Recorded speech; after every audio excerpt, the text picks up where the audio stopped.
Experts say China and African nations are increasingly cooperating in space to develop different ideas for the future. Chinese astronauts are known as taikonauts. They have been carrying out space diplomacy while on a 6-month mission on the Tiangong space station. The space structure is in the process of being built. 3 taikonauts spoke to students from 8 African countries through a video link this month. The China mission to the African Union supported the event. Temidayo Oniosun is a Nigerian space scientist. He also supervises the website Space in Africa. This event is a reflection of the ongoing collaboration between China and African countries, he told VOA about the event. During the talk, a young Ethiopian asked what astronauts eat in space and how they wash themselves.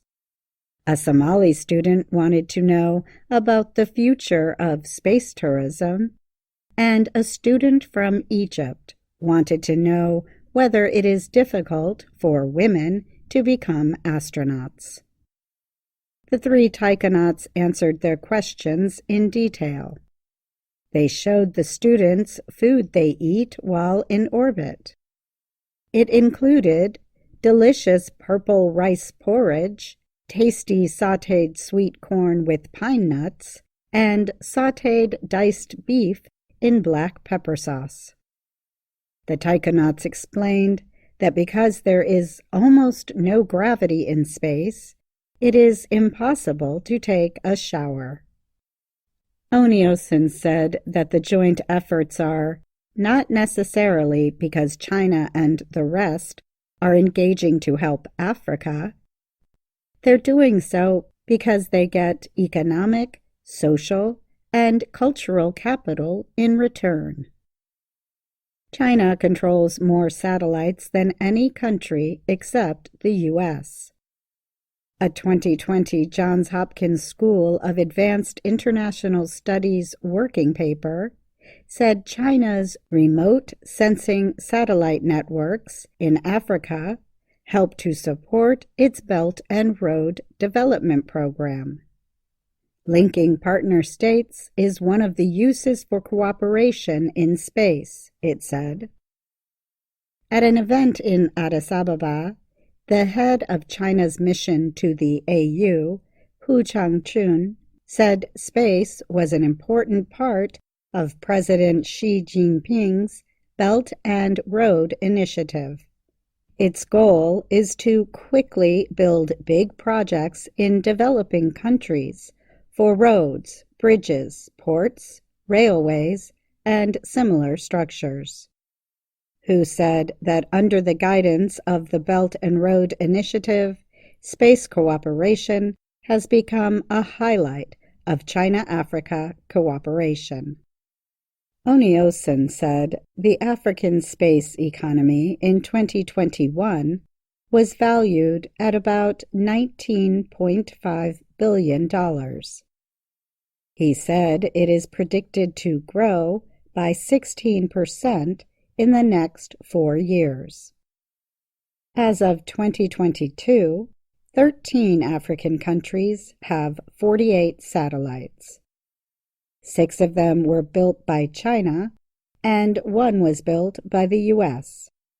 Experts say satellite communication is extremely important to communication in Africa.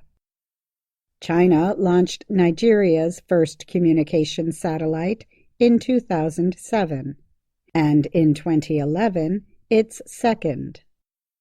China also launched Algeria's first communication satellite in 2017. Experts say Tunisia became home to the first ground receiving station outside of China for its Beidou satellite navigation system in 2018. China also helped Ethiopia and Sudan launch their first satellites in 2019. More than 20 African countries now have space programs. The recent AU-China astronaut event was meant to build excitement among African youth, said Julie Klinger. She is an assistant professor at the University of Delaware who spoke to VOA.